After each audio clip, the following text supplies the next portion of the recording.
Hello, everybody, and welcome to today's AATRN seminar. Today's speaker is Julian Brüggemann, and he will tell us about the inverse problem between discrete Morse functions on graphs and merge trees. Please take it away. Thank you very much for the introduction, and also thank you for giving me the opportunity to speak here. And yeah, that's exactly what I'm going to talk about. So let me briefly say and give a short, schedule for the talk. The overall question is going to be how much do persistent invariants tell us about geometric information of filtered spaces? So it's kind of like going in this inverse problem direction. If you give me an output of an invariant, what can I say about the initial space that I fed into the invariant, if you like? And in order to approach this, I'm going to first talk a little bit about the big picture, like how does this fit into the TDA pipeline.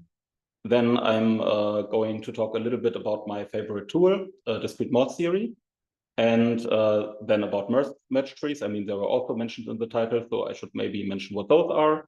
And then in the end, I'm going to talk about, what I actually did. Okay, so the big picture is, I mean, topological data analysis. So it should start with data.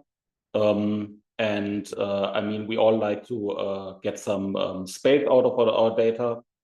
And we like to investigate topological properties of the space in order to find out something about our data set. But we know all that that's not so easy, because usually just from, I don't know, a point cloud, it's not so clear what the actual space is supposed to look like.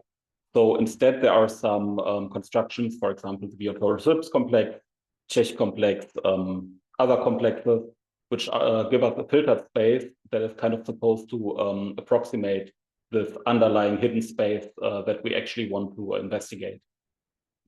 And my point of view is a little bit that, I mean, usually initially these filtrations are not that well behaved that they are what I'm going to explain in a minute, namely a discrete Morse function. But sometimes they can be slightly modified to be filtrations induced by discrete Morse function. And those are kind of like a powerful framework to prove stuff in and to investigate stuff in. And then from the filtered space, we want to get persistent invariants and then do some further investigation to zoom in a little bit more or look at the next step. I mean, the most prominent one is persistent homology. And so in this talk, we kind of focus on the degree 0 persistent homology, if you like, because then we have this kind of like taking persistent homology quotients over something which is like called the merge tree or factors over this. So we have some slightly like a little bit richer invariant that we can use to investigate our space. And I mean, just to give the full the complete big picture, although I'm not going to talk about the rest. I mean, there are also other persistent invariants. Later, you want to put everything into statistical analysis or machine learning or something, right? And then you want to find out something about your data. But today, we are basically only talking about the situation where you have a filtered space that is supposed to come from a discrete Morse function. And then we look at the merge tree and look at, is there actually a way back? What can we tell about the filtered space if we just look at the merge tree? Okay, so considering discrete Morse theory, first I want to say that this more general framework for like simplicial complexes or cubical complexes you might be familiar with is this framework of cell complexes, where topological space is basically built stepwise out of contractible disks, if you like. And whenever I have such a cell complex, I can consider the induced phase poset. Okay, so it's a partially ordered set where all the elements correspond to the cells of my cell complex. And I have arrows from the higher dimensional cells to the lower dimensional cells whenever there are phases of codimension 1. Or not necessarily codimension 1, but like phases such that there is no other cell in between. And the reason why I'm interested in these phase posets is that if my CW complexes happen to be regular, if you know what that means, nice. If you don't know what that means, think about simplicial complexes or cubical complexes. In these situations, this phase poset tells me everything about my space. Namely, if these phase posets are isomorphic, then my spaces are actually homeomorphic, so topologically equivalent. And that helps me to like study the topology of the space by using the phase poset and working more combinatorially. All right, so I should tell you what a discrete Morse function is. So it's actually a function on the phase poset, such that three properties must be satisfied.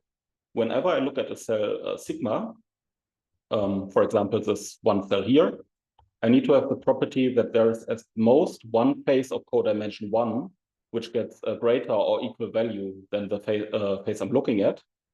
And kind of like dual to that, there can be at most one cophase of codimension 1 that has a lesser or equal value. And moreover, and here comes this regularity into play, if a phase relation is not regular, so if the boundary of my cell is not homeomorphic to, kind of like, let me put it the other way around. If the gluing map is not an embedding, then the function value needs to be strictly increasing. Okay, so let's first start with a non-example. So if I have this subdivision of the sphere, I have 2 0 cells, 2 1 cells, 2 2 cells, and this one cell here in the back has a function value 3, then this is not a discrete Morse function because both of the cophases of codimension 1 have a lesser value. So this second property is violated. I can actually fix this by turning this into a 1. And that's kind of like the prime example, if you like, of a discrete Morse function. That's the dimension function of my space. This will, like, if I assign to every cell just its dimension, it will always be a discrete Morse function, but it's going to be a relatively boring one, which we are going to see in a couple of minutes. Why this is boring. I can make it a little bit more interesting, like the one on the right. Here I see that this one cell and this 2 cell have the function value 2, and this 0 cell and this 1 cell have the function value 1. So here these inequalities I talked about previously, there's actually exactly one cell, like one cophase of this one, which has the same function value, and this one has exactly one phase, which has the same function value. And this is actually a kind of common phenomenon in discrete Morse functions, that these cases when these inequalities are, there's actually one pair of, or one phase or cophase, when this is satisfied, these actually come in pairs. And that's the lemma by Foreman in his original article when he introduced discrete Morse theory, that for each cell, only one cell as in condition 1 or 2 can exist. And this introduces a kind of like matching. It's also called a combinatorial gradient field. And it's called a combinatorial gradient field because if I take these pairs of matched cells, so to say, and draw an arrow from the lower dimensional 1 to the higher dimensional 1, then it actually becomes the negative of the usual gradient, as you might know it from analysis. So if I follow these gradient lines, then I will, or these gradient vectors, if you like, then I will always have weakly decreasing function values. All right, and for this investigation of the inverse problem, I needed actually a more generic notion of discrete Morse functions, which is due to Bruno Benedetti. He actually just called them discrete Morse function, but since it's a slight distinction from Foreman's notions, I distinguish them by calling them Morse-Benedetti functions. And they fulfill the following 3 properties. For once, I asked them to be weakly increasing. So a phase of a cell should have a lower, lesser, or equal value. They should be at most 2 to 1. So at most, 2 cells should get the same function value. And whenever 2 cells get the same function value, then one of them should be a phase of the other one. Bruno calls this property generic. I would rather call it matching because that's kind of like what, I don't know, gives me the matching in a sense. And it actually turns out that if you assume property 1, so if you look at discrete Morse functions that are weakly increasing, then 2 and 3 together are a generic property in the traditional sense. So in the space of discrete Morse functions, they form a dense set, basically. Okay, and now cells on which the function is 1-to-1. So whenever a cell gets its unique function value, it's called critical. When they get the same function value, they are called matched because they are matched in this combinatorial gradient way I just described earlier. And values of critical cells are called critical value. If you're familiar with smooth Morse theory, that's kind of like the same, the same names for features, if you like, and they kind of play the same roles. So you also have a theorem like if you have a regular CW complex with a discrete Morse function, then you can get a CW complex that contains has just the critical cells of the right dimension, if you like. And I'm also going to talk about this in a bit. Yeah, but before I get to this, I want to mention that these combinatorial gradient fields are in one-to-one correspondence to acyclic matchings on phase posets. So one nice way to visualize this is that if I take the phase poset and I just invert all of the arrows that belong to the matching, then all gradient flow lines, so whenever I start somewhere and just go to a phase, follow an arrow of the gradient field, and then go to phase again, just correspond to paths in this modified Hasse diagram of the phase poset. So that's a quite nice way to think about these vector fields. And what they also do, and that comes to this like different representation of my initial space by a CW complex with fewer cells, is that these combinatorial gradient fields provide what's called a simple collapse. So whenever a pair of cells is matched, then I am in the situation that at a certain sublevel complex, so for example here at the level 2, when I don't have this 2 cell, then this 1 cell with a function value 2 is a free phase of the 2 cell with a function value 2, which means that it's only a phase of this cell and of no other cell. And then I can just collapse it towards this 2 cell, thereby removing the pair of those and kind of like modifying the attaching map of the other 2 cell. And this way I reduce the number of cells in my complex by 2. And actually I can do this for all matched pairs in my discrete Morse function on the regular CW complex. And thereby I can receive this like simplified CW decomposition where I only have the number of critical cells as my number of cells. But here we have to be careful because usually this does not behave well with respect to doing this iteratively. So once I've done this, then usually my cell complex is no longer going to be regular. So if I do anything further on this phase poset, then this might not be compatible with the homotopy type of my space. So one needs to be careful with that. All right. Now I should also tell you what a merge tree is. Before I do that, I want to say that for a filtered space, in order to obtain a filtered space, I can always look at the sublevel complex filtration. I've already mentioned it. So I look at the subset of all function values from -infinity up to some parameter a, take the complex generated by this, and that's what gives me my different filtration levels. So in this example, I first have the zero cell called 0, then number 1, then this 1 cell, then these 2 cells together. And in this case, it was not weakly increasing, so I needed to include this 1 cell already because it was a phase of this 2 cell. And then so on. And if I want to construct the merge tree of such a filtered space, then what I do is that at each filtration value of, I consider the sublevel set, and I look at like what are the connected components. So here I have only 1. So I have 1 point in my merge tree here, which is going to be a leaf. Then I have a new connected component, which gives me another leaf. Then at some point they merge, and I get yet another connected component. So these two branches are merged, and I get another component. Then all of them merge. And then, yeah, these two cells do not change anything in the connectivity anymore. So, yeah, I have no hope of catching this kind of information just using the merge tree. But I can keep a little bit more information, which is going to be useful later. So what I can do is I can remember the height levels, so my function values at the different merging events or creations of different connected components.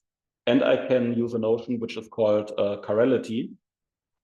So each child, like it's basically like choosing a total ordering on the set of children of each internal node.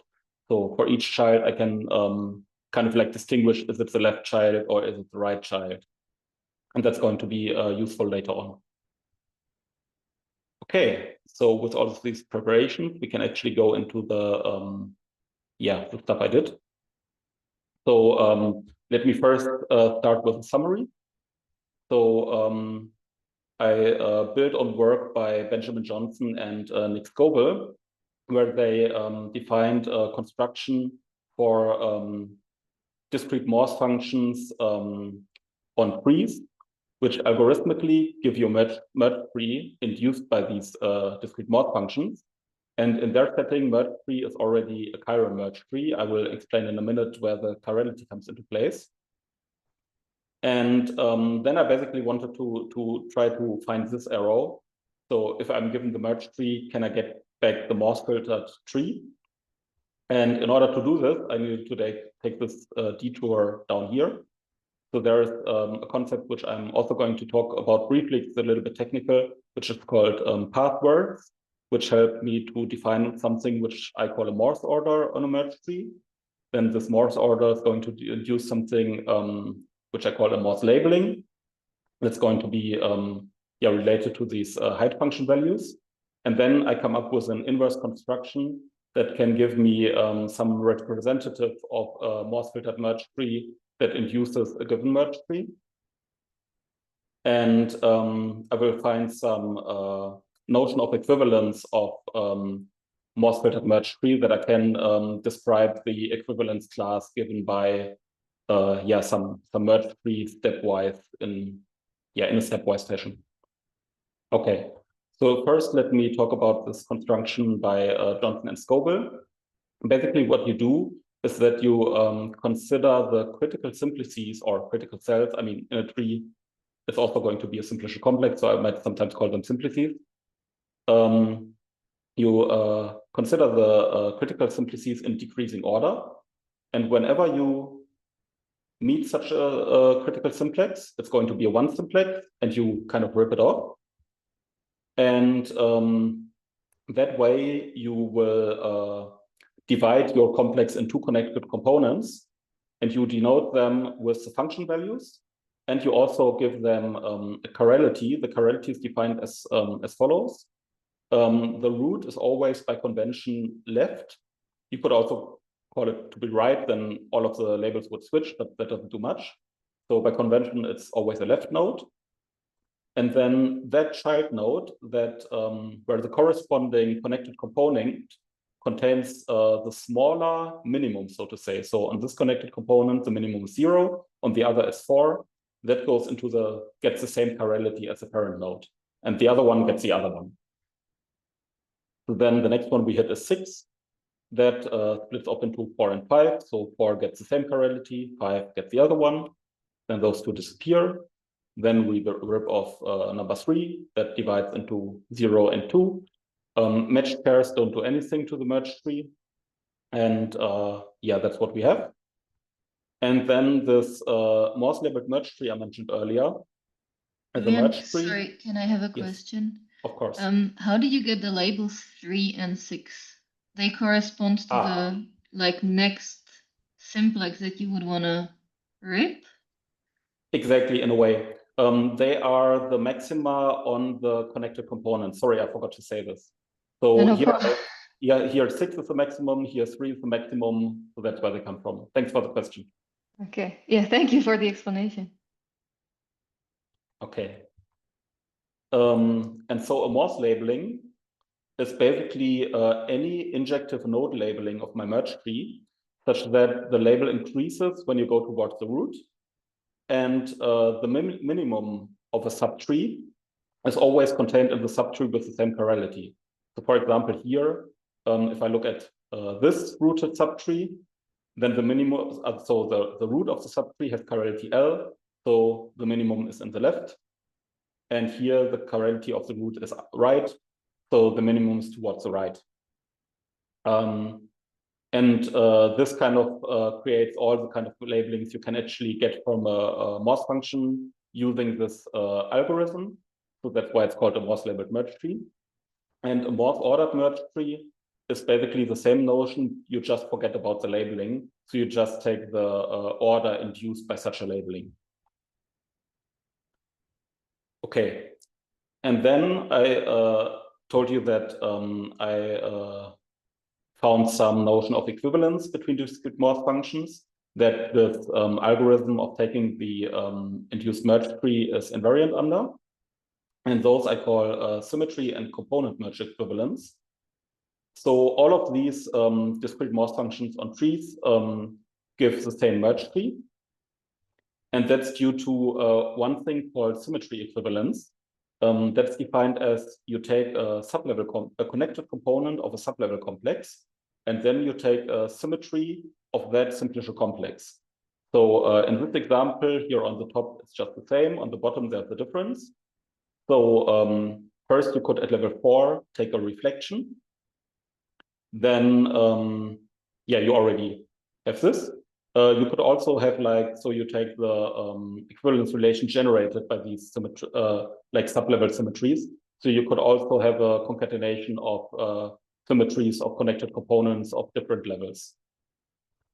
And then if you want to go to the right, that's what I call a component merge equivalence. That basically takes the observation that whenever two connected components merge, then it's not really important between which specific nodes they merge, but it's only important which two connected components merge. So these basically arise or are generated by just reattaching the connecting edge. So for example, if we want to go from this tree to the one on the right, then I just need to reattach this edge number 10 to the vertex labeled 6 and the vertex labeled 0, and then I go from here to here. Yeah, and both these notions generate equivalence relations. That's something that I needed to check. And then I also have an inverse construction. So if you just hand me any Morse labeled merge tree, then I can construct a discrete Morse function on a path actually that induces this given merge tree by first taking a path with the right number of vertices. So since all of the leaves are going to correspond to 0 simplices, and all of the inner nodes are going to correspond to edges that connect these vertices, I can just take this path and kind of like push the labeling down. And that's going to give me a representative of this merge tree. And then my first result is that isomorphism classes of Morse labeled merge trees are in bijection to either symmetry equivalence classes of discrete Morse functions on path or component merge equivalence classes of discrete Morse functions on trees. And yeah, some idea of how to prove this is that first you prove the statement just for path. So if you start with a, I'm sorry, every time I said discrete Morse function, I actually meant the generic notion. So discrete Morse-Benedetti function. This one is important for this algorithm of computing the induced merge tree, because this one mentioned always like taking the next smaller critical edge, and that's only going to be unique if you use this generic notion of discrete Morse functions. Otherwise, you might have two critical edges with the same function value, and then you don't necessarily know which one to consider first. Okay, So my claim is that taking the inverse construction of the induced merge tree of a discrete Morse function on a path is going to be symmetry equivalent to the original one. And the way to prove this is first choose an orientation on the path. So one endpoint is going to be chosen to be the minimum, the other one the maximum. And then we say one is left, one is right. And then you can prove inductively that the orientation preserving map from the discrete Morse function on a path to this inverse construction of the merge tree is a symmetry equivalence. And that basically boils down to that if I consider any edge, which is going to be added or read out, depending on which direction you look at, then I can ask the question, to which direction comes the connected component that has the local minimum of the discrete Morse function. And in the inverse construction, that's going to be determined by the Morse labeled merge tree because of this compatibility of having between the function values and the chirality, basically. So the minimum, if this edge corresponds to a left node, then the minimum is going to be to the left. If it corresponds to a right node, it's going to be to the right. And in the original discrete Morse function on a path, it might be on either side, but you can change it somehow by taking a reflection at this connected component of a sublevel complex. And then by induction, you can prove that you get a concatenation of such a reflection, and this one is going to be a symmetry equivalence. Then kind of like the other way around, if you start with a Morse labeled merge tree, you do the inverse construction and then the induced merge tree. Then first we have to observe that both of these constructions come with set maps from the vertices of my merge tree to the simplices of my discrete Morse function on a path, again to the vertices of my induced merge tree. And it turns out that just taking the concatenation of these two set maps is a Morse labeled merge tree. It is a little bit technical to prove it and to write it down, but basically it's kind of like by construction, because it was only like pushing this label down and assigning the critical values to the nodes, that it's going to be compatible with the Morse labeling. And then the compatibility with the chirality, you just have to write down. And the fact that these two are bijections comes by construction, because the path is constructed to have exactly the right number of vertices, and the induced merge tree is constructed such that it has the exact right number of nodes. And yeah, this concludes the proof for paths.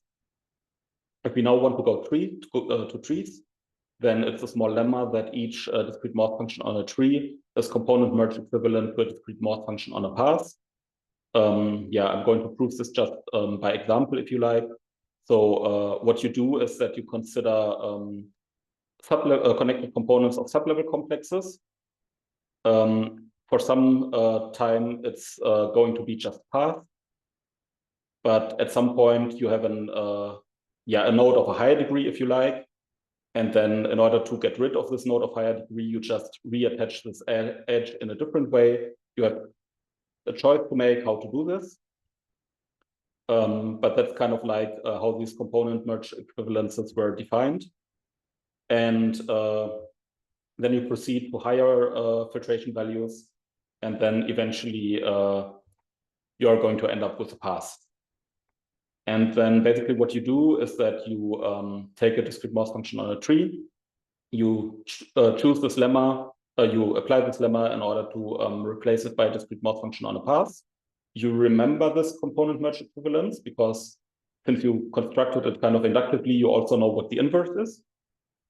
Then you apply the previous case for path. And then you can take the inverse of this component merge equivalence, which gives us back the original discrete Morse function on a tree. So kind of like following these steps is kind of like a little bit going this backwards if you like. Okay, and then the other way around, if you start with a discrete Morse function, if we start with a Morse-labeled merge tree, then the same idea of proof that I've described earlier works, because just because we're now considering discrete Morse functions on trees doesn't change the fact that the induced, like this inverse construction, is still going to give me a discrete Morse function on a path, and then the same argument still holds. All right, and then I mean, trees are maybe a little bit boring. So together with Nick Scoville, I extended the work a little bit to the case of graphs. And there we introduced the notion of a cycle node, which basically works as follows. I mean, if you consider the merge tree of a discrete Morse function on such a graph, and then you remove a critical edge, but it does not split your complex in two, but you still have one connected component. I mean, what does a merge tree do? It doesn't do anything, you just have a branch. But then since we work combinatorially or discretely, if you like, we can keep track of this additional critical edge, which did not give a splitting, by just having an additional node of degree 2, if you like, in the induced merge tree. And then these merge trees of these kinds with these additional degree 2 nodes, we call generalized merge trees. And for these generalized merge trees, we also have an inverse construction. So basically, if we take such a generalized merge tree, or like, okay, in this case, degree 1 node, so nodes that don't have a sibling, we first consider like the underlying merge tree. So the merge tree where we basically just ignore all of the cycle nodes and just connect them directly to the next proper node, if you like. So in this case, the tree up here, we can again choose a path of the right with the right number of vertices and push the labeling down as before. And then in order to keep track of the cycles, we can just attach an edge parallel to the to the oldest descendant, if you like. And this will turn out, to be an inverse construction in this way. And then we can also push the labeling down again. And symmetry equivalences and component merge equivalences work analogous to the non-generalized case. It turns out that they will always have to preserve closing edges, but that kind of comes directly from the definition in a way. For example, for component merge equivalences, previously we said that we just reattach it such that it connects the same two connected components, but if it before connected to just one connected component, then again it still has to connect one connected component, and thereby it will again close a cycle. Okay, and then we found a generalization of this. The statement I just described before. So discrete Morse functions on graphs up to component merge equivalence are in one-to-one correspondence to generalized Morse-labeled merge trees. And the way to prove this is that for the one direction, so if you start with a discrete Morse function on a graph and you want to take the induced merge tree and the inverse construction, then you first consider a spanning tree or the spanning tree induced by the discrete Morse function, which is basically just this underlying merge tree, which does not contain the cycle nodes, but instead has like, just remove the cycle nodes and connects their parent nodes to their child node. That's going to be a tree, so the previous theorem holds. And then you need to check that this construction induces a bijection between closing edges, so edges that actually critical edges that close cycles, and these cycle nodes. And then you can check that this construction attaches, like the inverse construction attaches new closing edges to the correct connected components of sublevel complexes. And if you want to go the other way around, so if you start with the generalized Morse-labeled merge tree, you do the inverse construction and take the induced merge tree. then it's going to be the same proof as for trees, plus checking that in the induction that you need to do in order to prove the compatibility of these bijections with the chirality, you need to prove that this case of cycle nodes works as well, and that cycle nodes are again mapped to cycle nodes. Okay, but that's a bit technical, so I don't want to do this in detail here. And then we actually have a slightly more like a new feature that in the tree case, every regular CW complex of dimension 1 that happens to be a tree is also a simplicial complex. And now we actually have a splitting in a sense, because if you want to have this discrete Morse function on a simple graph that represents a given generalized merge tree, then you need to kind of check an additional counting condition. So you need to have that if you look at any rooted subtree of the generalized merge tree, then the number of cycle nodes in that subtree needs to be strictly less than this expression on the right.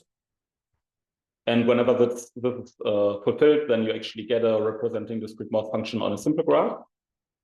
And if you further want to have this graph to be a planar graph, then you have a little bit of stronger counting conditions, namely that the cycle nodes need to be less than 2 times the number of leaves minus 5. And how do you prove this? Well, basically, the only problem you can run into in the inverse construction that you will not get a simple graph anymore if that you have too many closing edges than the complete graph on n vertices has. So that's kind of like what this condition comes from. And for the second result, you basically use that the Euler characteristic of a planar graph, if you like. And from there you get to this inequality. Okay, so to summarize, what I said so far is that if you have a discrete Morse-Benedetti function on a graph, then you have this diagram that you can take the induced Morse-labeled generalized merge tree. You have the inverse construction, and modulo component merge equivalence. This is going to be a bijection. Then from the Morse-labeled merge tree, you can forget the labeling but keep the ordering, and this will give you a bijection to these Morse-ordered trees. And then you have this way of forgetting Morse orders or constructing Morse orders using passwords, which I did not tell you exactly how to do. It's a bit technical. But there's also a notion of equivalence relation that by modding it out down here will give us a bijection here. Okay, and if you're interested in more details, then there are 2 articles when you read where you can read them up, or you can simply ask me, drop me an email, ask me now. And with that, I have finished just in time. So thank you for your attention, and please ask questions if there are any.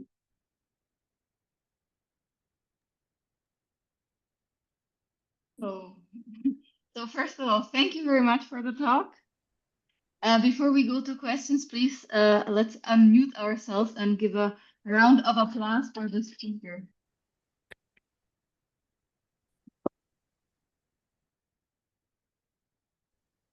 Okay. So, who has some questions?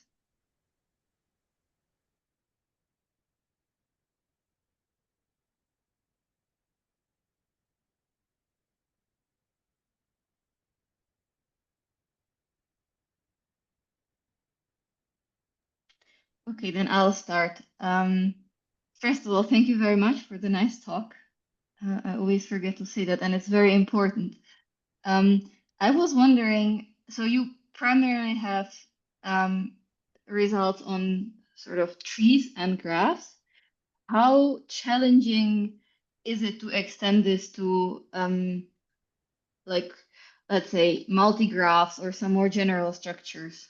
I guess that would be future work. So did you like think how one can generalize this? Oh, sorry, I should have mentioned when I said graph, I meant multi-graphs. Yeah, so this theorem already holds. If you go higher in dimension, then the problem is that these, I mean, the symmetry equivalences are still going to be easy to kind of like write down. They're still going to be like the merge tree construction is still going to be invariant under those. But the problem is a little bit that you have other ways of like attaching higher dimensional cells, which will leave the merge tree invariant, and it's going to be harder to keep track of those.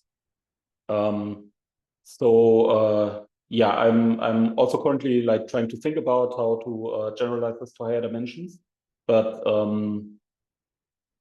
yeah, it's going to get a little bit more combinatorially complicated, I guess.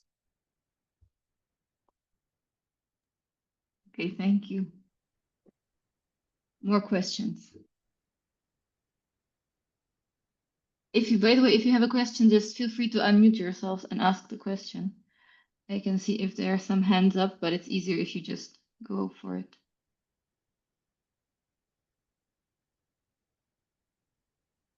Okay, I can go on with questions. I'm okay with that.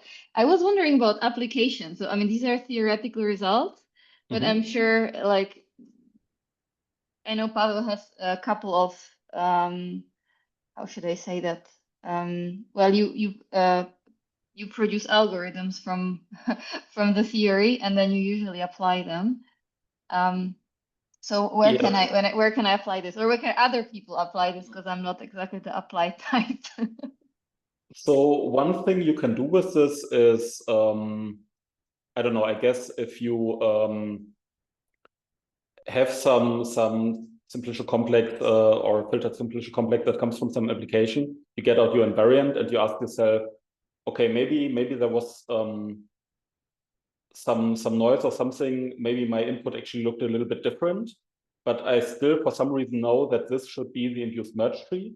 Then kind of like the way I've written down these symmetry equivalences and component merge equivalences, once you have this one representing discrete Morse function, you can generate basically all discrete Morse functions on graphs with the same number of critical cells in a finite amount of time from that. So you kind of like can list elements in the fiber of this merge tree map, if you like, algorithmically.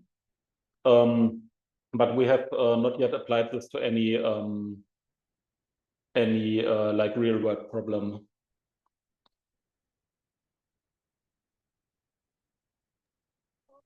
Okay, thank you. Ah, I see there is. I know that was just Radmila saying talk. Further questions?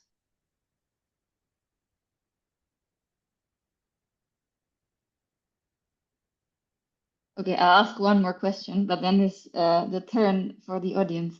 Since you mentioned noise, do you have some kind of, and I'm not, maybe this is a stupid question, like feel free to tell me that this question doesn't make any sense, but do you have some way of measuring how noisy your data is from your result, from the environment? Way to measure how much data is.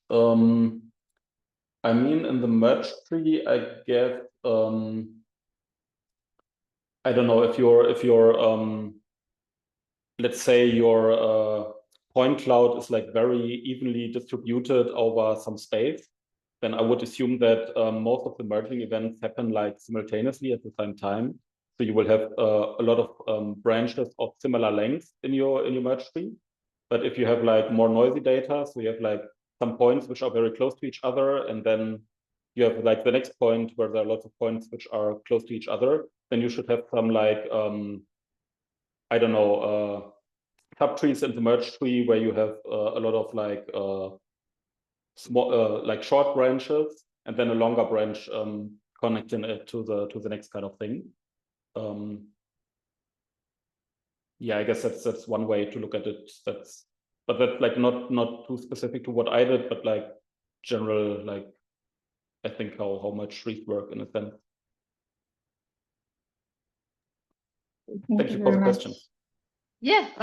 That's my job. No, I love asking questions. But now it's time for questions from other other participants, or the opportunity.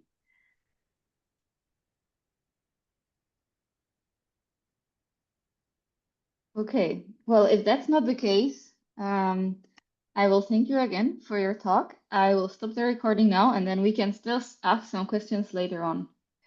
Thank you all for having me.